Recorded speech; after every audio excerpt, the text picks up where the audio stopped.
Olá, gente. Boa noite a todas e todos. Estamos aqui começando. A gente vai falar sobre a pandemia. Acabei de receber a notícia: 1.364 brasileiros morreram nas últimas 24 horas. Deixa eu ver se o meu convidado já chegou aqui. Não. Hoje eu vou conversar com uma pessoa bastante especial que eu quero que vocês conheçam. Ele é um médico, trabalha no Pará e trabalha com UTI em coronavírus, né? Então é importante que a gente escute. Opa, deixa eu ver se ele está aqui. Espera aí. Não.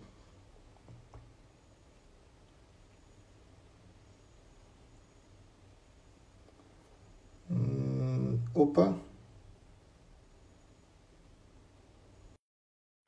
Veio o João aqui, quero que vocês conheçam.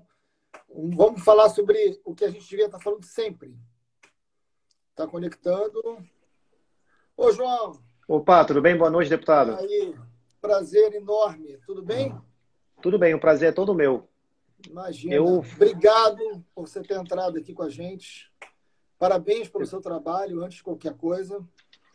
Te dando os parabéns, te agradecendo. Eu estou fazendo isso em homenagem a todos os profissionais de saúde do Brasil nesse momento, né, que devem ser homenageados para o resto da nossa vida, sem dúvida alguma. Como é que você está? Agradeço bastante, deputado. Estou bem. Hoje foi um dia menos cansativo aí no trabalho. E eu acho que quando você faz essa homenagem, tem que lembrar que os profissionais de saúde não somos só nós médicos, né? Isso. Mas principalmente os fisioterapeutas, os enfermeiros, técnicos de enfermagem, o pessoal da limpeza também, que são profissionais invisíveis, que estão lá dando duro, se expondo, né?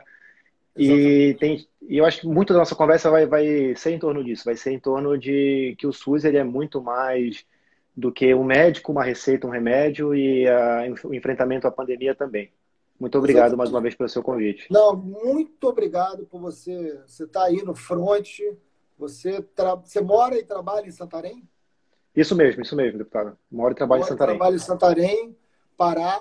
E aí, quem não conhece, vale a pena conhecer. E me fala, hoje é você que fala. Eu estou aqui para te ouvir e aprender com você. Porque eu estava entrando aqui, entrou a notícia, não sei nem se você teve tempo de ver, 1.364 mortos nas últimas 24 horas. Acabei de arrepiar. Aí foi agora, eu estava entrando aqui, entrou a notícia, 1.370, ou seja, a gente não está no momento de baixa, a gente não está no momento de tranquilidade para estar abrindo tudo, mas enfim, eu estou te convidando aqui porque você é um profissional de saúde, que você está na ponta, você está no dia a dia, no enfrentamento ao coronavírus. Eu queria que você falasse um pouco do seu trabalho, onde é que você trabalha, como é que está o seu dia a dia. Eu queria começar por isso. Como é que está o seu dia a dia? Como é que você está vivendo? O que você está vendo? Marcelo, eu acho que a gente como profissional de saúde também tem fases distintas, né, de cada um aí durante a pandemia. Acho que a gente já, pelo menos eu falo por mim, e também, claro, eu acho que cada ser humano é único, né, e cada um está vivendo as suas próprias impressões da pandemia, mas eu acho que a gente começou vivendo uma coisa muito de susto, uma coisa muito de medo, assim, acho que a palavra é essa, é medo mesmo, sabe? Tanto consigo, com as pessoas que você ama, e também com seus colegas de trabalho. Então, só que eu acho que nesse momento, eu falo por mim também, mas falo por muitos colegas que a gente conversa, né, que a gente interage também de outras profissões. A gente está vivendo um momento agora muito, muito frágil, porque é um momento que a gente está muito desgastado, que a gente, sabe, cada vez mais tem aumentado a frequência dos plantões, algum colega adoece e acaba sendo afastado, aí você tem que cobrir aquela escala que originalmente não era tua. Então, e o contraste disso é que parece não, é realidade, né, que as pessoas estão afrouxando o isolamento e muito mais ainda os governos. Então, a gente está num momento de muita fragilidade, como se houvesse uma indiferença com a gente e com as pessoas que estão internadas, né? Então, acho que a palavra agora talvez seja revolta, seja alguma coisa perto disso. Você fala isso em relação ao número de pessoas que está relaxando, que está indo para a rua, ou o próprio governante, que, na verdade, enfim, A começar pelo presidente da República, que é um genocida, um irresponsável, todo mundo sabe o que eu penso sobre ele, mas a gente não tem política pública, né? Hoje, meus filhos estavam me mandando imagem. Aliás, meu filho é casado com uma médica que trabalha em UTI também. A minha nora é uma médica que trabalha em UTI. Então, uma coisa que a gente vive o drama todo dia, né? Assim, e aí, como é que tá? Né? Pegou, não pegou? Né? Eu estou acompanhando de perto, porque tem na minha família diretamente o que você vive todos os dias. É dramático, né? É dramático, assim, porque parece que todo mundo elogia os profissionais de saúde, parece que essas pessoas são diferentes. Essas pessoas têm filho, têm pai, têm mãe, têm dor, têm medo, igual a qualquer um, né? Então, e tem uma missão que é gigante, né? Na maior pandemia da nossa história, na maior crise sanitária da nossa história, gravíssima. A gente já tem, hoje chegamos já a mais de 52, quase 53 mil brasileiros mortos. A gente vai falar, assim, subnotificado, não tem teste, né? Quais são as condições que você está trabalhando, né? Como é que está isso, né? E o que você está achando desse momento de abertura? Porque aqui no Rio de Janeiro as praias estavam cheias no final de semana, os bares estão lotados.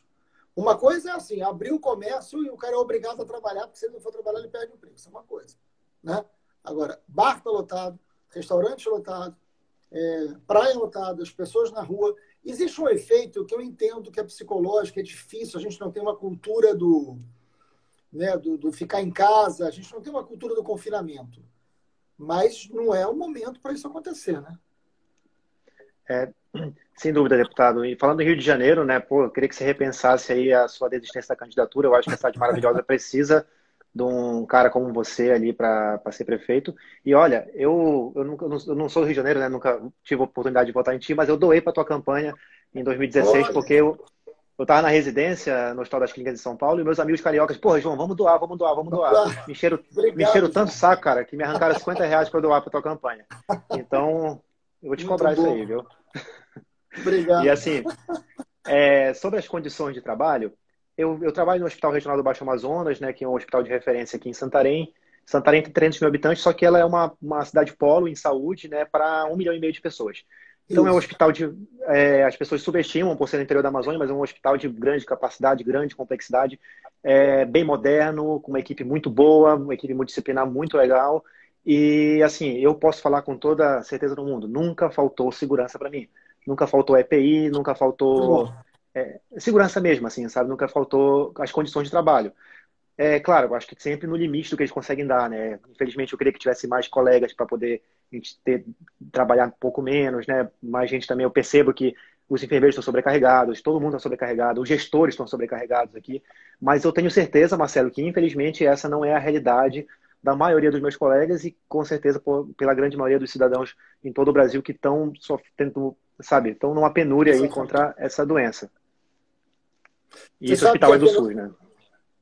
Pois é, assim, vamos lá, vamos falar, porque assim, eu trabalho no Congresso Nacional, acabou a sessão nesse minuto, a gente tinha marcado 7h30, eu te peço desculpa, eu joguei para 8, porque ainda estava rolando a sessão, e a gente estava votando agora mudança no Código de Trânsito. Você acredita nisso? Eu estou desde 2 horas, Prioridade, né? é inacreditável, assim, quase que eu falei palavrão agora, é inacreditável, assim, porque eu estou desde 2 horas da tarde votando a porra de um projeto que é sobre mudança no Código de Trânsito. Eu falei, vocês só podem estar de sacanagem. Assim. Eu acho que o Congresso cumpriu um papel importante, votamos uma renda básica, votamos ajuda a pequeno e médio empresário, votamos a questão do orçamento de guerra, votamos um monte de coisa. Agora, fala sério, pô. Votar mudança de Código de Trânsito, nesse Prioridade, né, momento, Marcelo? 53.300 pessoas morrendo, e a gente votou no Código, eu falei, qual é a urgência de votar uma merda dessa? Assim, pelo amor de Deus, o dia inteiro discutindo esse negócio. Eu atrasei aqui, era para ser 7h30, eu joguei para 8 horas, porque eu não posso faltar lá, nem falto, não gosto. Eu falei, é inacreditável. Eu falei, pô, eu vou entrar com o João daqui a pouco falando sobre o SUS, falando sobre Santarém, falando sobre a ponta, e eu passei o dia inteiro votando mudança no Código de Trânsito. Tá voltando na cabeçada na parede. Eu falei, pelo amor de Deus, né? Eu falei, é isso, assim, tem uma... eu entendo a pessoa que quer fugir da realidade. Mas a realidade está aí, né? A realidade se Sim, sim. impõe. E aí, assim, se nós não tivéssemos o SUS, com toda a dificuldade, com todo o problema, com toda a dificuldade que a gente teve depois da Constituição de 88 de regulamentar o SUS, mas se não fosse o SUS hoje, a gente estaria em uma situação muito pior, né, João? E a gente tem que lembrar, Marcelo, que o SUS ele não é só assistência ali hospitalar ou pré-hospitalar. Por exemplo, a vigilância sanitária, a vigilância epidemiológica, tudo isso é o SUS. Imagina se não tivesse SUS. Você acha que os planos de saúde estariam colhendo suave na casa das pessoas, colhendo teste rápido? Com certeza não. Você acha que os planos de saúde estariam fazendo monitoramento de casos, estaria fazendo um boletim epidemiológico? Não. Então, e é isso que quando quando a gente fala no dever do Estado, quando a gente fala também no dever assim de privatização de saúde, etc., as pessoas, especialmente que defendem essa vertente, ignoram isso.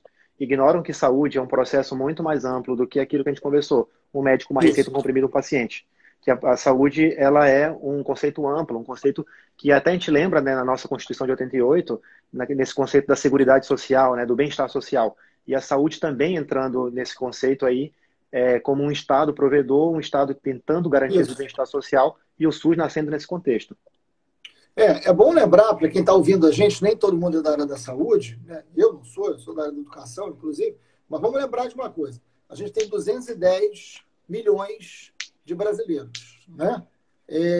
A gente tem aproximadamente 50 mil leitos, né? É isso, mais ou menos. Eu peguei isso com o Paulo Pinheiro, que é um cara que você tem que conhecer aqui do Rio de Janeiro, que é vereador e é médico, dirigiu o Miguel Couto, uma pessoa muito séria na área de saúde. É mais ou menos a metade. Metade da rede pública, metade da rede privada, João. O problema é que qual é o percentual da população que usa a rede pública, qual é o percentual da população que usa a rede privada? Aí não é meio a meio. Né? Aí não é meio a meio. Você tem 170 milhões usando a rede pública. Então você tem uma sobrecarga na rede pública hoje gigantesca. E o problema é que quando você vai dizer que você vai fazer um Estado mínimo, um Estado fiscal, que você vai botar teto de gastos. Eu estou brigando todos os dias. Não tem um dia que eu não brigo com esse negócio de teto de gastos. Eu não quero um Estado que gasta no que não tem que gastar. Não quero isso. Mas eu quero um Estado que possa, nesse momento, garantir a ampliação do SUS. E não é a hora mais de um Estado fiscal. Agora é a hora de um Estado social. A gente está numa guerra. E no pós-guerra, na história do mundo, a gente teve um Estado mais presente, um Estado com garantia. Então não pode, tem que chegar recurso para o SUS, tem que chegar recurso na sua mão. Né? Vocês tinham que estar muito mais bem equipados. Se vocês tivessem capacidade de fazer uma testagem em massa, vocês poderiam trabalhar com isolamento mais qualificado e com uma ação mais preventiva. Né? Vocês têm o número de respirador que vocês precisam no Brasil inteiro? Não tem. Eu estava conversando com o Flávio Dino, que é uma pessoa que eu tenho grande respeito. Eu também. Ele fala que é um amigo particular. Ele falou, olha, Freixo, não dá para comprar o respirador, porque os caras superfaturaram, e se eu comprar, quem vai ser preso sou eu. Né? E agora? Como é que faz? Então tinha que ter política pública, né? Você tinha que ter valorização, ação forte do governo federal, chegando em cima disso. Então, assim, é importante falar do SUS, porque a gente não resolve a vida tendo plano de saúde, né? O Brasil é muito maior do que isso, né? Você falou toda essa questão da economia de guerra. Se tem uma coisa que seria útil você ter generais no poder, é justamente ajudar nisso, sabe? Ajudar numa economia de guerra. Mas sobre os caras, eu acho que não dá nem para comentar isso. Então, assim, faltou uma mobilização, faltou até conversar com o empresariado, vamos supor, chegar com a indústria têxtil, meu irmão, eu vou isentar você de tal coisa e você vai produzir insumo hospitalar, chegar com a equipe de tecnologia. Vamos lá, será que vocês conseguem entregar para mim 10 tomógrafos até fim do mês? Faltou, acho que, essas mobilizações assim, cara. E no começo da pandemia, né, assim, que, na verdade, antes dela chegar aqui, né, o então ministro Henrique Mandetta, que também tem todas as críticas sobre a gestão dele, né, a gente não pode usá-lo como um cara que defende o SUS e tal. Ele falou muito sobre que ele confiava na capilaridade do SUS para tentar controlar a pandemia. E eu não vi em nenhum momento essa capilaridade, que é enorme. O SUS chega em qualquer lugar. Eu não vi essa capilaridade sendo usada. E se eu fosse o cara responsável pela estratégia de enfrentamento à pandemia, seria para mim o grande jeito de vencer esse negócio. Como eu faria? Marcelo, a gente tem 300 mil agentes de saúde no Brasil, um pouquinho menos que isso, 298 alguma coisa. Cara, não tem ninguém que conhece mais o bairro, a comunidade, a quebrada, o ribeirinho do que o agente de saúde. O cara sabe quantas galinhas tem no quintal da casa da dona Raimunda. Então, esse cara, você tinha que treinar, pode ser online, presencial, não importa, treina essas equipes e vamos lá, ó. Eu vou ensinar vocês a colher suave, vou ensinar vocês a... O agente de saúde é o cara que vai na casa, é o cara que tem o contato. É o primeiro profissional de saúde que tem o contato com a pessoa, né? vou ensinar vocês a identificar um caso suspeito, identificar um caso que é para mandar para a UPA e ensinar vocês a colher o SUAB. E essa galera, cara, às vezes confia tanto no profissional lá no agente comunitário de saúde, mais do que o médico, mais do que o enfermeiro, mais do que a gente conversando aqui. Então, eu acho que faltou essa capilaridade. E eu digo mais, cara, você pegava esse agente de saúde, levava um tablet, alguma coisa assim, ensina ele a cadastrar a pessoa no auxílio emergencial. Então, aquela família, em vez de se humilhar nas filas dos bancos, madrugada fora pelo Brasil, levava o tablet e cadastrava, meu querido, você tem direito ao auxílio, vou te cadastrar aqui. Tal dia, baixa aqui o aplicativo na minha frente, tal dia vai cair aí na sua conta. E até a aglomeração ia diminuir. Então, isso foi uma falha enorme do Ministério da Saúde, isso foi falta de conhecer a própria história do SUS. Que quando a gente viu lá em 94, com a DOB 94, que foi quem implementou a PACS, que é o Projeto de Agente Comunitário de Saúde, foi uma revolução no SUS. E quando em 96, a NOB 96 iniciou a Estratégia de Saúde da Família, foram esses caras que fizeram isso. E se a gente vê aqui, por exemplo, na Amazônia, na época da malária, anos 70, anos 60, especialmente na abertura da Transamazônica, a gente teve nossos ACS aqui, que foram os agentes da SUCAM. Os caras eram treinados para colher exame, olhar na lâmina, identificar a malária e tratar. Então, assim, foi essa capilaridade do SUS que faltou e está faltando na pandemia. Salvou vida, né? E com certeza, vida. Com certeza. Salva vida. E naquela época com cloroquina, aí sim. Bom, você falou malária, veio aqui, né? Aí eu falei, bom, para malária, onde você trabalha, né, isso é muito mais presente do que no Rio de Janeiro, a cloroquina tem sua função, né? E assim, então assim, e outra coisa, Marcelo, que a gente percebe, e acho que a pandemia escancara isso, né? Que é justamente isso. Você falou tudo. O Estado tem que estar presente. O Estado tem que garantir a saúde. O Estado tem que realmente fazer parte desse projeto. Não tem como não ser. Você sabe, João, assim, meus filhos já são grandes, né? E a gente está no isolamento, é isso, né? E eles estão muito irritados, né? Eles me escrevem, falam assim, pô, rapaz, não dá. Praia lotada, os bares lotados, né? Todo mundo na rua. Eu falei, vamos lá. Tem vários efeitos, né, numa questão dessa. Tem um efeito que é sanitário, do isolamento. Tem um efeito psicossocial, que é difícil. A gente não tem uma cultura do isolamento, a gente não tem uma cultura... a gente não passou por grandes guerras, por grandes pestes, a gente não tem uma sabedoria histórica coletiva construída. Mas não é esse o problema. O problema é que a gente não pode depender da questão individual de cada consciência. A gente tinha que depender de políticas públicas. Você tem um presidente que monta num cavalo, sem máscara, nem ele, nem o cavalo, né? E vai cumprimentar a mão das pessoas, que dá uma esfregada no nariz e aperta a mão de uma idosa. Entendeu? Assim, são coisas que o mundo não acredita. Eu tenho amigos pelo mundo inteiro, as pessoas falam assim, isso aqui é montagem, porque não é possível o presidente ter feito um negócio desse. Né? Eu falei, não, cara, isso não é montagem, isso é só uma parte da barbaridade que ele fez. Fez muito mais. Né? Então, assim, você não pode depender do bom senso. Para isso existe Estado, para a gente não depender do bom senso. Né? Sem dúvida, o Estado existe para determinar como as coisas vão funcionar. Então, não dá, não pode ser assim. Porque tem uma rede de influências muito grande, uma rede cultural muito grande, que vai levar as pessoas a acertarem e a errarem. Então, você tem que ter política pública. Você tem que ter um prefeito dizendo não pode estar no calçadão, não pode estar não sei aonde, ou pode estar só no horário. Né? Não vai abrir determinadas coisas porque não é essencial. Isso é política pública, isso é presença do Estado. O mesmo Estado que tem que botar grana no SUS, que tem que garantir enfermeiro, médico, os profissionais, todos que fazem parte de um atendimento, né? Desde o vigia, né? a todos eles, é o mesmo que vai dizer quem pode, quem não pode estar na rua, e o que vai funcionar, o que não vai. Mas não tem política pública. Porque você tem um país dirigido por um beócio, né? Você tem um país dirigido por uma pessoa que não tem um pingo de respeito à vida e se comporta como um genocida. Isso não é uma questão de fazer oposição, isso é uma questão só de constatação. É muito grave o que a gente está vivendo. Né? E, assim, os números são muito impressionantes. Eu queria te falar isso, assim, porque você não está numa grande cidade, você não está numa grande capital, né? Você tem um pé ali no lugar do Brasil profundo. Cara, nós temos 5.570, se não me engano, municípios. Em quantos municípios tem UTIs? 10%.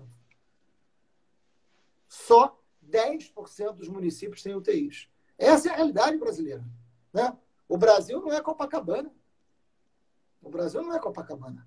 Não, o Brasil é mais profundo do que isso. Essa realidade é muito séria, né? Queria que você falasse um pouco sobre isso. É interessante a sua fala, deputado. Por exemplo, quando a gente lembra do Amazonas, né, que é o estado que talvez tenha sofrido primeiro, né, a pandemia, antes da pandemia, só Manaus e Parintins tinham UTIs. E, claro, agora eles criaram UTIs provisórias em algumas cidades do interior, ou seja, um país que é maior do que um estado que é maior do que qualquer outro país da Europa, sem ser a Rússia. Só tem uma UTI nas cidades que estão ali no centro. Então, se Pois você é. tivesse um paciente grave lá em São Gabriel da Cachoeira, cara, é muito longe para conseguir. E aqui no Pará não é diferente, especialmente na região de Santarém, onde nós não temos tantas estradas, nós temos rios. Então, para você ir por exemplo, É para importante Óbidos, que é você uma cidade falar isso, perto porque daqui, é importante você falar isso, porque nem todo mundo conhece, ou já foi a Santarém. É importante você falar, explicar um pouco. então, Santarém fica assim no encontro do Rio Amazonas com o Rio Tapajós, que são dois rios enormes. Então, por exemplo, Óbidos, que é uma cidade até relativamente próxima daqui, você tem que, se vier de barco, são 8 horas, de lancha são 3 horas. Então, lá não tem UTI. Então, isso é uma cidade que é relativamente tem média, né? Tem ao redor de 80 mil pessoas. E tem que lembrar que os pacientes dessas cidades, eles não estão no centro urbano ali. Geralmente estão em comunidades ribeirinhas, que ele precisa chegar de lancha ou de ambulância, alguma coisa assim, até aquela cidade, aquele pequeno centro urbano, e de lá ter uma transferência para Santarém. Aí vai pegar um helicóptero, vai pegar um avião, ou se for um paciente menos grave, né, vai vir no barco ou numa lancha. Então, muito tempo e muitos quilômetros separam o paciente de um leito de UTI. E quando a gente fala, talvez, da população mais vulnerável, que é a população indígena, tem muito mais coisa aí, cara. Fala um pouco sobre a questão, porque você está num lugar onde isso é muito mais presente do que a questão. Aliás, hoje eu soube da morte da esposa do cacique Raoni. Né? Não sei se você soube Nossa, disso. A esposa do o cacique Raoni, uma das maiores referências do mundo, né? Da cultura indígena, eu conheço o Raoni, e a sua esposa faleceu. Ela teve um problema de saúde, ficaram com medo de levar no hospital por causa do coronavírus, e ela veio a falecer. Né? Então, nossa solidariedade aí a Raoni. Mas fala um pouco sobre o drama das comunidades indígenas em função do coronavírus.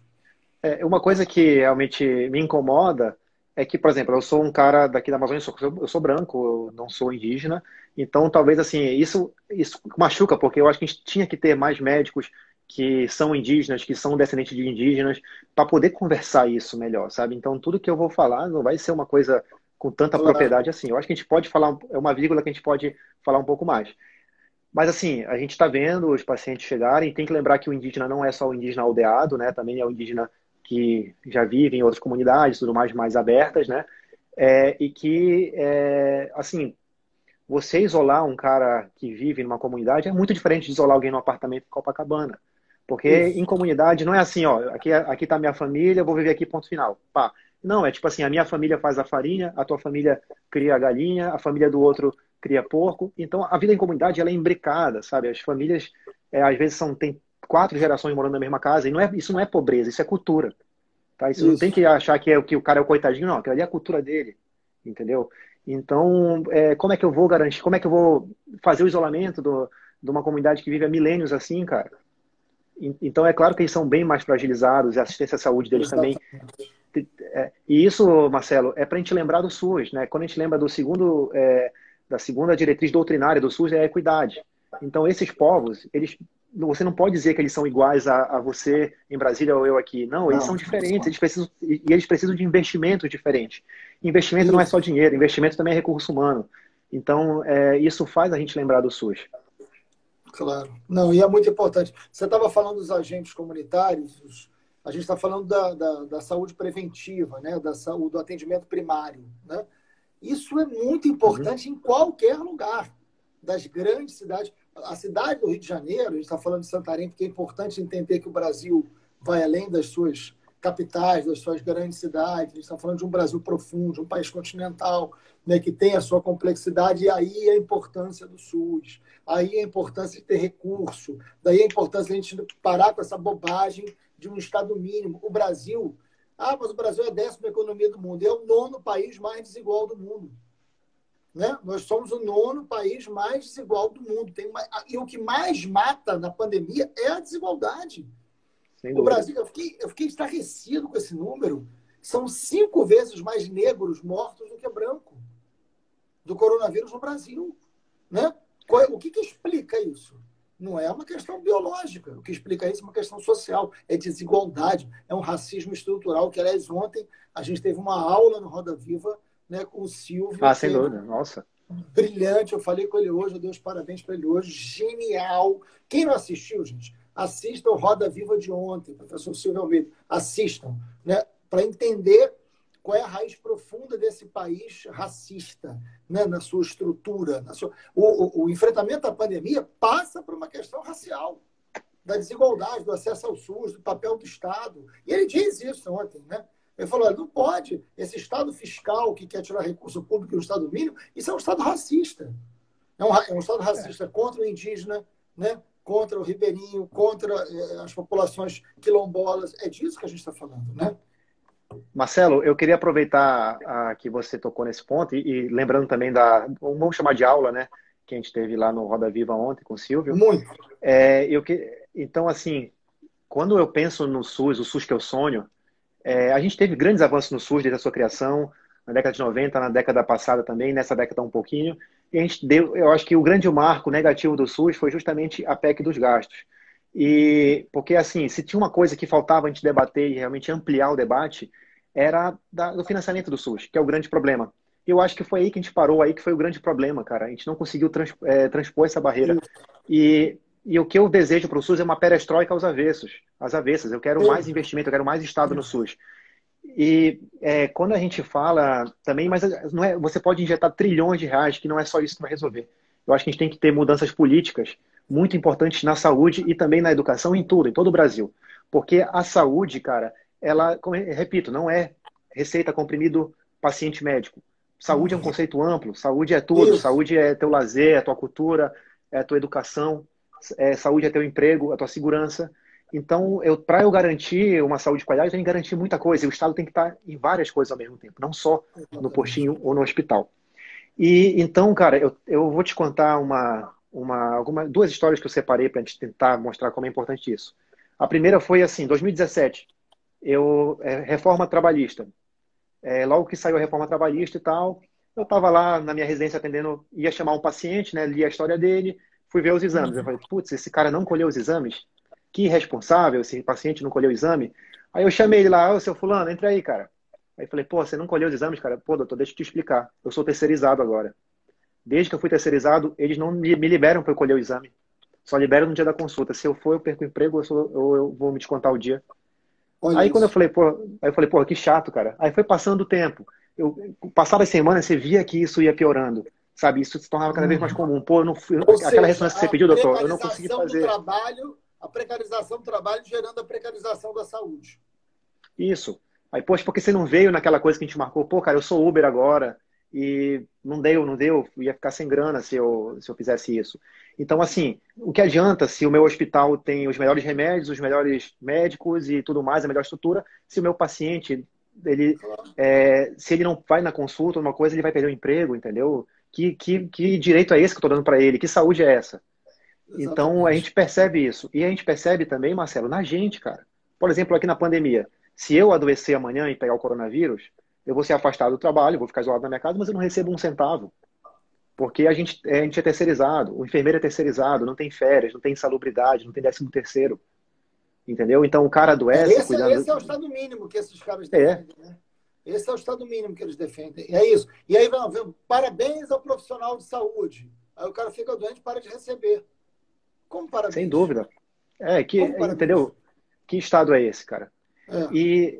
E outra coisa que eu tinha separado, já que a gente estava falando do Silvio, cara, que o Silvio ele falou uma coisa interessante na pergunta do Tiago Amparo, lá da FGV, da Folha, sobre a questão das cidades, né? Como as cidades são desenhadas para ser racistas. Então, Isso.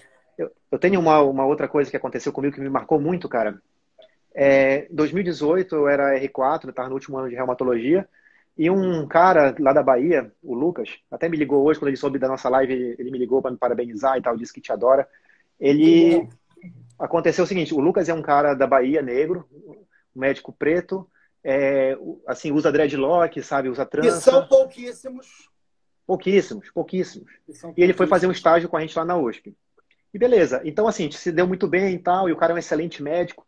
E aí, essa situação que aconteceu foi o seguinte, tava eu e ele na sala, atendendo uma moça com lupus da periferia de São Paulo, preta, e a gente deu um pau na minha impressora lá, e bem no último papel, eu falei, cara, resolve aí, vai desenrolando aí que eu vou imprimir na sala de outro colega.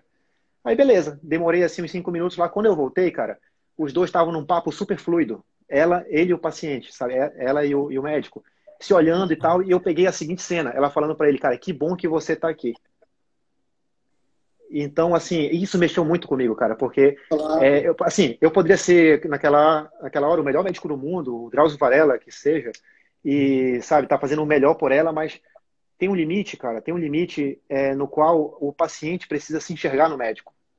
E o Lucas falou para mim até hoje, cara, quando eu comentei com ele essa coisa, ele falou, pois é, cara, então aí, quando o paciente me vê ali como médico, ele me vê ocupando uma posição de poder. Ele me vê, e isso vai inspirando as pessoas, isso vai quebrando essa Isso. corrente. Eu achei fantástico o que esse cara falou. Ele é Exatamente. casado, viu, gente? Não vão procurar ele no meu Instagram que ele é casado. É... assim, isso mexeu muito comigo, cara, porque isso me faz. Eu fui estudar um pouco mais sobre o tema. Tem uma grande filósofa médica lá dos Estados Unidos, já falecida, a Barbara Starfield. Ela chama isso de competência cultural. É como se for, assim, por exemplo, vamos supor que eu sou médico e vou agora atender uma comunidade no Rio de Janeiro. Sei lá, o meu sotaque, as coisas que eu sei aqui do Pará, as minhas gírias até, o meu jeito de falar, as coisas que eu como, eu não vou conseguir penetrar tão bem numa moça da comunidade do Rio de Janeiro, sabe? Olha, você tem que comer isso, você tem que tomar esse remédio. Mas talvez, se um garoto ou uma garota do Complexo da Maré crescer, passar em medicina e virar um médico, Que essa garota, viveu aquilo ali, que sabe, que pensa, que sabe o que é o dia a dia. Claro. sem dúvida, quando essa garota, esse garoto voltar e trabalhar na UPA ou no posto de saúde ali naquela comunidade, os pacientes, os moradores ali vão se enxergar nele e aquela medicina vai conseguir ser mais exercida, porque medicina é sobre empatia, cara, é sobre empatia minha com o paciente, Isso. mas também do paciente comigo. E é isso que a gente precisa. Não é só no Complexo da Maré. Eu preciso de médicos cabanos aqui. Eu preciso que esses Claro. garotos das comunidades ribeirinhas se formem médicos, enfermeiros e atendam o próprio povo deles. Eles não precisam de esmola, eles não precisam, eles só precisam de oportunidade. Exatamente. Exatamente. E você trabalha com estudantes de medicina também, né? Sim, sim, e tem sido muito legal. Assim, eu acho que a gente tem formado grandes médicos aqui. O pessoal já está ajudando na pandemia, está dando um duro, sabe, tá sendo muito legal mesmo. Os nossos ex-alunos estão trabalhando bastante. Momento para grande aprendizagem também, né? Sim, sim. Muita grande. Agora, é muito impressionante que, assim, aqui no Rio de Janeiro, o Rio de Janeiro está um caos absoluto. Você tem um prefeito que parece uma biruta de aeroporto, você tem um governador que vai ser caçado e um presidente que acredita que a Terra é plana, para resumir, né? Então, o Rio está, enfim, numa situação lastimável, né? Então, é uma crise muito profunda, uma crise econômica. Agora, não tem como separar, eu queria te ouvir sobre isso, não tem como separar o debate da economia do debate sanitário, né? A renda básica. O governo Bolsonaro queria pagar R$ 200. Nós, no Congresso, eu fiquei em Brasília um mês e meio no início da pandemia, direto. E aí, nós, no Congresso, conseguimos jogar para 500, depois 600, né? Que é o mínimo, né? E pagando 2 vezes dá um salário mínimo. E agora ele está querendo voltar a pagar 300. O Guedes quer pagar R$ 300, quer diminuir pela metade. Já tem um monte de gente que não está conseguindo receber por causa da burocracia, porque não consegue, porque não sabe, porque não tem vontade de pagar também. Então,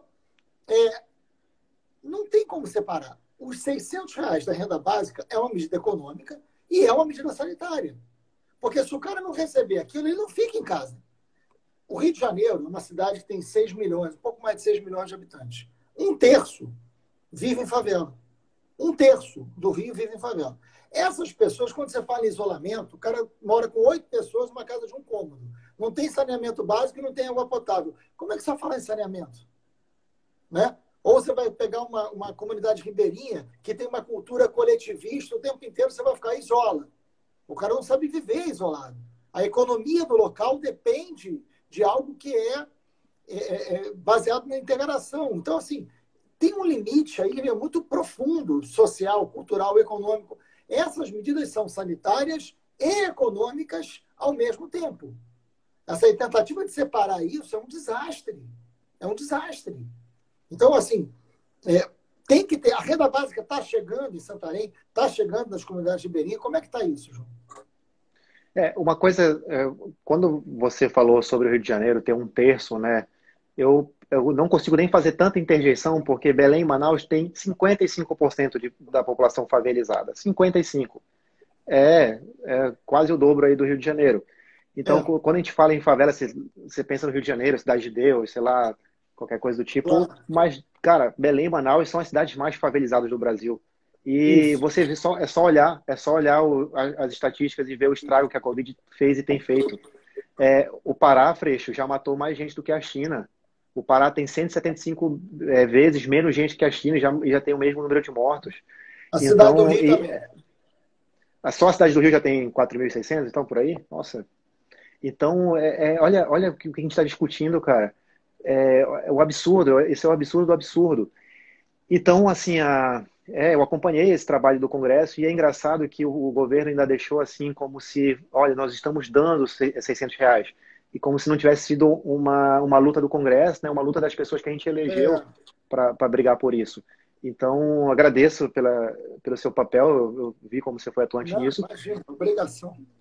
Mas, assim, sabe, o governo age como se fosse uma esmola e não como se fosse um investimento, né? Um investimento sanitário, um investimento realmente na vida das pessoas e, por conseguinte, na economia, porque a gente não tem que vencer o isolamento, a gente tem que vencer o vírus, cara.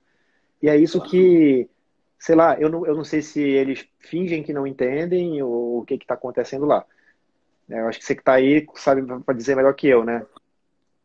Olha, João, é difícil imaginar, né, o que esses caras pensam. Assim, eu já tentei entender, tentei dialogar, mas essa ideia de você assim, não, mas tem uma crise econômica. Primeiro, esse vírus começa na China, se espalha pelo mundo inteiro e só muito depois chega aqui. A gente teve tempo de entender o que Sim, sem aconteceu nos dúvida. outros países, de saber o que foi certo e o que foi errado. Todos os países que não apostaram no isolamento para controlar, para não deixar a curva crescer muito alto, morreu muita gente e a crise, todo lugar que morreu muita gente, a crise econômica foi pior. Ou seja, o mundo mostrou para a gente que você não separa a solução sanitária da solução econômica. Porque se você... Isolamento vertical não funcionou em nenhum lugar do mundo. Em nenhum lugar do mundo funcionou o isolamento vertical. Então não adianta. Porque é isso, assim. Você vai olhar hoje o Rio de Janeiro, a rua está cheia de garotos jogando futebol na praia.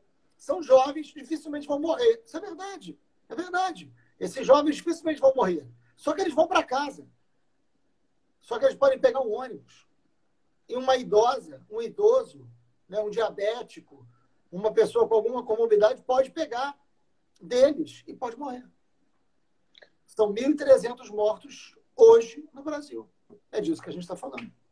Deputado, a gente lembra também, assim, com isso, é muito duro quando você fala isso, que a gente teve o exemplo de outros países, a gente teve tempo para se adaptar, tempo para estudar, tempo para se preparar.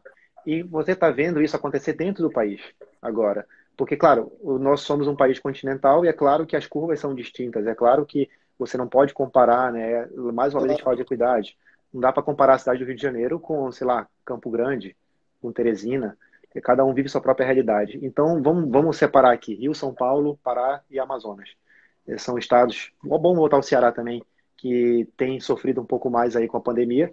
E vamos pensar assim, Mato Grosso do Sul e o Sul inteiro, que não está Paraná, Santa Catarina e Rio Grande do Sul. Esses caras, em vez de estarem olhando, vamos ver o que aconteceu nos outros estados e não fazer o que eles fizeram de errado, em vez dos caras fazerem isso, eles estão copiando o que deu errado, cara.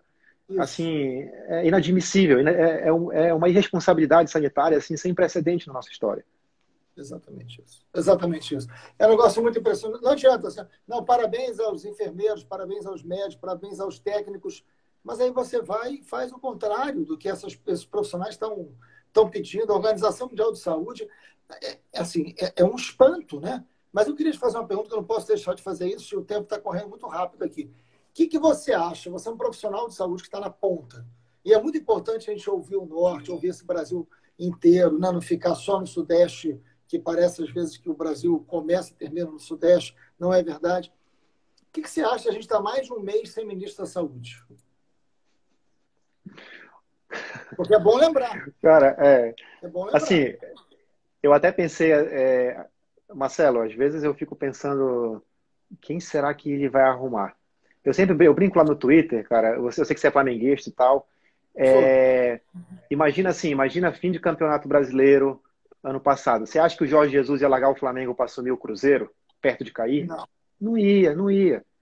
claro. Então, assim, os caras vão tentando contratar ali o Luxemburgo, o Jorge Jesus, e ninguém vai querendo, Sampaoli, papapá. Chega no fim do campeonato, o rebaixamento já é certo, só sobra aqueles técnicos assim, né? Mas É. você sabe. Então, assim, cara, por exemplo, o Nelson Teich, ele tentou ali, eu acho que fazer alguma coisa e tudo mais.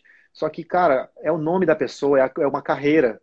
Então, Claro. nenhum profissional sério, nenhum médico competente, nenhum cara assim que realmente tem algum respeito pela profissão e pela vida e pelo próprio nome, não quer aceitar, cara. Exatamente. Então Exatamente. ele, sabe, vai ter que encontrar um outro Mário Frias aí na medicina para entrar nessa fria. É. Não sei, consegue um habeas corpus aí pro Dr. Bumbum aí no Rio de Janeiro, talvez ele consiga ajudar aí. Tem que ser um. Inacreditável. E vira um acampamento militar, né? Sim, E sem aí o dúvida, sem debate dúvida. é cloroquina, assim, é isso, 52 mil mortos, 53 mil mortos, sabe? 1 milhão mais, passou de 1 milhão de infectados. A previsão é que a gente possa chegar a 100 mil mortos ainda no mês de julho. É uma tragédia, é um negócio assim. Não tem economia que sobreviva a um negócio desse. É bobagem achar que. Porque a frase, pior do que a frase da gripezinha, para mim, muito pior do que a frase da gripezinha, foi o Bolsonaro dizer o seguinte: não, vai morrer um ou outro aí, mas pô, não pode. O presidente não pode falar, vai morrer um ou outro. Toda a vida importa. E não é um ou outro, né? Não é um ou outro. Você está falando de uma morte em massa previsível e evitável, que a gente podia evitar. Né? Não tem como evitar todas as mortes, mas município que teve política pública e município que não teve política pública. Olha o que aconteceu. Eu ontem estava conversando com o prefeito de Niterói, que nem é do meu partido, né? Mas conseguiu fazer o dever de casa. Morreu pouquíssima gente. Aí você pega Niterói e São Gonçalo, compara os dois. Realidade completamente diferente. Por quê? Porque tem política pública em um e não tem política pública em outro. É disso que você está falando. Né? Você está falando de ações do Estado, ações da política pública. E é isso que a gente está pedindo no Brasil. Agora, você não tem nem ministro da Saúde. Você não tem isso, é um Sim, acampamento militar aquilo. a gente, como quando eu era estudante de medicina, Marcelo, era sempre, vamos supor, um burburinho assim, ó, saiu nova diretriz do Ministério da Saúde, vamos supor, de asma. Então as pessoas iam lá e estudavam, sabe? O Ministério da Saúde era uma coisa respeitada, entende? É tipo, agora veja, o Ministério da Saúde divulgou uma nova nota técnica sobre HIV. Todo mundo ia lá e vamos ler o que o Ministério da Saúde falou. Hoje em dia virou chacota. Sabe, Claro. os médicos não querem, não sabe por quê? Porque você vai ver uma nota do Ministério da Saúde e não tem um médico, não tem um carimbo ali, ninguém assinando, cara. Por quê? Porque, Claro. repito, porque ninguém quer sujar seu próprio nome, cara. Tem gente aqui escrevendo Duque de Caxias. A região da Baixada Fluminense não é só Duque de Caxias. Situação de Queimados, Nova Iguaçu, Duque de Caxias. Não sei se você conhece aqui, mas a situação da Baixada Fluminense, a área metropolitana do Rio de Janeiro, é a pior que você pode imaginar. É a pior Eu que você também, pode imaginar. pelas coisas que a gente acompanha aí do Rio de Janeiro, né, também a gente percebe essa marginalização que já é, claro, super presente, mas é como se assim, como se a zona sul da capital der uma melhorada, parece que está tudo bem, sabe? E as É, pessoas esquecem os cidadãos da Baixada, ou das comunidades, né, do Rio de Janeiro e tal. A gente percebe essa marginalização assim, lendo as notícias. E aqui também eu estou percebendo isso, cara. Parece que se Belém e Manaus derem uma melhorada, está tudo bem para os governantes, mas se os exatamente. interiores continuar morrendo gente a rodo, sabe? Mas nem é É uma verdade, né? São invisibilidade, Paulo. né? Mas nem é verdade, João. São Paulo hoje bateu o recorde de mortes. É Sim, sim, pois verdade é, que o vírus. se fosse verdade, né? Se fosse verdade. A gente precisa dizer o seguinte: o vírus chega de avião, né? O vírus chega em aeroporto.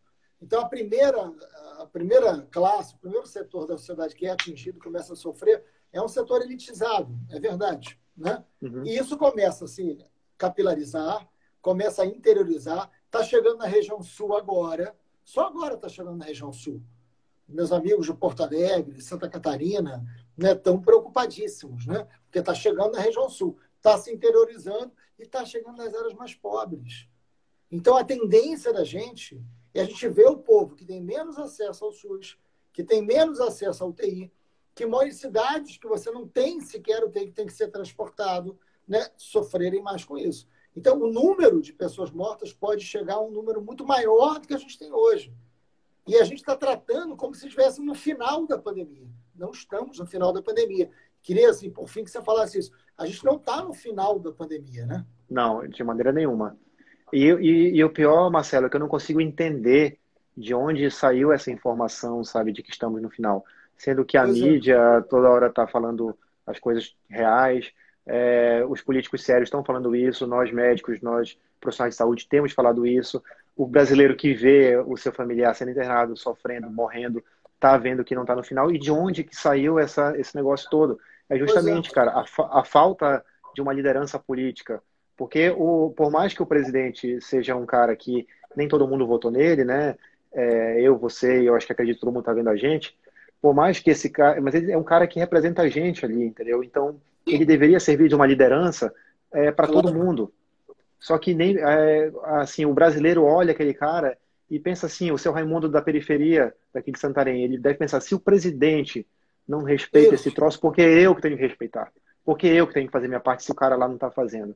Então é muito fácil você jogar a responsabilidade em cima do povo, em cima do pobre, em cima do marginalizado, sendo que essa irresponsabilidade do povo, ela é fruto de gente lá de cima e de gente que está preocupada com Exatamente. outras coisas no momento, né? Como Atibaia, Bangu e adjacências, né? É, os heróis da vida estão preocupando mais do que a pandemia, né? Ainda tem isso, né? A gente está vivendo. Eu acho assim, eu deveria estar fazendo uma live por dia com profissionais igual a você, falando sobre o que a gente falou aqui durante quase uma hora. Mas eu tenho que fazer uma live sobre Queiroz, uma live sobre Mostra Marielle, uma live sobre o escritório do crime. Por quê? Porque a gente vive a pandemia e o pandemônio, né? A gente vive crise da democracia, a gente vive ameaça de fechamento do Congresso, a gente vive fake news, né? Enfim, ameaça de fechamento do Congresso, intervenção militar, no momento de pandemia. Se a gente estivesse só debatendo a pandemia, já seria gravíssimo. Mas não. A gente tem que tratar da pandemia, tem que tratar da desigualdade, tem que tratar do desemprego, tem que tratar do desgoverno. E isso vai piorando muito a vida do povo, né, João? Sem dúvida. Até eu tive uma impressão, né, quando começou o negócio, falei, cara, se o Bolsonaro acertar a mão aí na pandemia, o cara vai, talvez ele consiga até convencer muita gente, mas não, cara, parece que na pandemia que estourou todos os outros problemas dele, sabe? E quando É. você fala que a gente está um mês sem ministro da saúde, a gente também está sem ministro da educação, cara. Sabe? Não, ministro, eu nem falei de educação, porque eu tô assim, isso me deprime, né? Eu, como educador, 20 anos em sala de aula, você tem um ministro da educação que no final da sua gestão ele ataca a política de cotas e ele sai do país fugindo para trabalhar no Banco de Mel, com passaporte já sendo exonerado, a exoneração sai no dia seguinte, depois volta atrás no Diário Oficial. Olha, é o limite da porcaria, né? É o limite do absurdo. Você imaginar que um ministro da Educação sai fugindo porque podia ser preso por crime contra a democracia. Usa passaporte diplomático quando já tinha sido demitido, atrasam a exoneração para ele poder fugir, depois volta atrás. Olha, assim, eu não vou nem chamar de fim da picada, porque a picada acabou lá atrás. Né? Assim, isso já é sei lá como é que eu chamo um negócio desse. Isso, por exemplo, o meu amigo Erivelton Lopes, até que estava na nossa live, falou para mim assim, João, cara, pensa assim, você está numa pandemia, você tinha que estar preocupado com o hospital, com É medicação, com isso. ventilador, e você está preocupado em deixar sabe, em tramar uma fuga do teu ministro, ou de, sabe, tentar livrar teu filho de uma investigação. O cara tinha que estar focado em resolver problema, e não em criar problema, A entendeu? gente tinha que estar, João, a gente tinha que estar nesse momento conversando com o presidente. Ah, não, eu não votei nele. Não importa, isso é democracia. Né? Imagina, eu convivo com deputados que eu jamais vou estar do lado em qualquer projeto, mas faz parte da democracia. Nesse momento, a gente tinha que estar com o presidente discutindo como é que a gente faz para comprar respirador, como é que a gente faz teste, como é que a gente faz isolamento em população de risco, como é que a gente separa Era isso. Como é que a gente fortalece os prefeitos dos municípios onde não tem UTI? Era o que qualquer governante, com mínimo de lucidez, estaria fazendo. Era isso. A gente tinha que estar só debatendo isso. Mas não. Está se livrando filho picareta de ser preso. Está mandando embora ministro perseguido que acabou com cotas. É um negócio. Andando a cavalo, né? Cumprimentando as pessoas. Quer dizer, falando em intervenção militar, em guerra civil. Distribuindo armas, João. Esse é um presidente que, no lugar de estar distribuindo teste, respirador, está distribuindo arma e munição. Isso resume muito o Brasil que a gente está vivendo hoje. Né? É uma tragédia. Mas ainda bem que a gente tem profissionais de saúde como você. Agradeço. E assim, concordo. Fala, fala. Tipo assim, isso tudo mostra, assim, cara, que o como foi desastroso esse governo, e a gente tem que lembrar que esses desastres não começaram em março. A gente já está vivendo, cara, os reflexos desse um ano de 2019 aí, que foi horrível, que foi o desmonte de tudo, do meio ambiente, do SUS, da educação, e tudo isso da renda, né? A gente precarizou ainda mais, né, essa questão do trabalhador. A gente lembra também da reforma da Previdência como um grande instrumento de massacre, de genocídio, realmente de castigar a população mais desvalida. E esse mesmo paciente que a gente reclama que não consegue fazer o exame porque ele é Uber ou porque ele agora é terceirizado, e agora esse cara vai envelhecer com mais doenças, esse cara vai ter menos condição, até vai aumentar a chance de um afastamento por doença e tudo mais. E cadê os direitos desse cara? Exatamente. E essas pessoas, elas estão cada vez mais invisíveis. Só que o Brasil está fabricando 60 milhões de invisíveis, cara. Como é que pode uma coisa dessa? Entendeu? Exatamente. E se a gente passou a nossa live toda conversando que tem que ter o médico negro, o médico indígena, e como é que a gente vai fazer isso? E como é que a gente vai garantir essa reestruturação do SUS acabando com a política de cota? Entende? Então, a gente tem que... Um ano de Bolsonaro, 2, 3, 4, cara, sabe, é uma regressão assim... A gente volta a 64 não só na questão ideológica e política, mas parece que nos indicadores também. Exatamente isso. E é por isso que eu sempre falo, o Brasil é maior do que o Bolsonaro, João. É muito maior do que o Bolsonaro. O Brasil é o país do João, é o país do Silvio, é o país de tantos profissionais que estão na ponta fazendo um país muito melhor do que o que cabe a esse incompetente. Bolsonaro é um acidente histórico, vai passar. E a gente vai ter um país melhor. Ó, tem 1 hora de live quase. Eu não tenho como te agradecer, não pela live, mas por tudo que você está fazendo por esse país. Em teu nome, eu agradeço a todos os profissionais de saúde, não só o médico, como você fez questão de lembrar, né? Não só o profissional, mas todos os profissionais de saúde envolvidos nesse momento tão importante da história. Vocês, sim, são muito importantes nesse momento. Obrigado por tudo, parabéns. Vamos conversar mais, vamos ficar em contato, vamos voltar aqui para dar mais esclarecimento. Obrigado por você estar na ponta de um lugar tão bonito, tão sensível, tão sofrido, tão abandonado por tantos governos. Obrigado, João. Obrigado, deputado. Agradeço pela oportunidade de a gente conversar. E eu quero contar contigo para quando acabar essa pandemia, a gente vai cobrar nossos direitos aí no Congresso, vai cobrar da sociedade os direitos que são devidos a todos nós profissionais de saute. Conto com o senhor aí também nessa próxima luta. Um grande abraço, gente. Pode contar sempre e viva o SUS. E, ó, ficamos entre 700 e 800 pessoas. Muito obrigado pelo carinho de vocês aí. Foi uma aula de saúde pública hoje aqui do João. Obrigado. Valeu, gente. Tchau, tchau.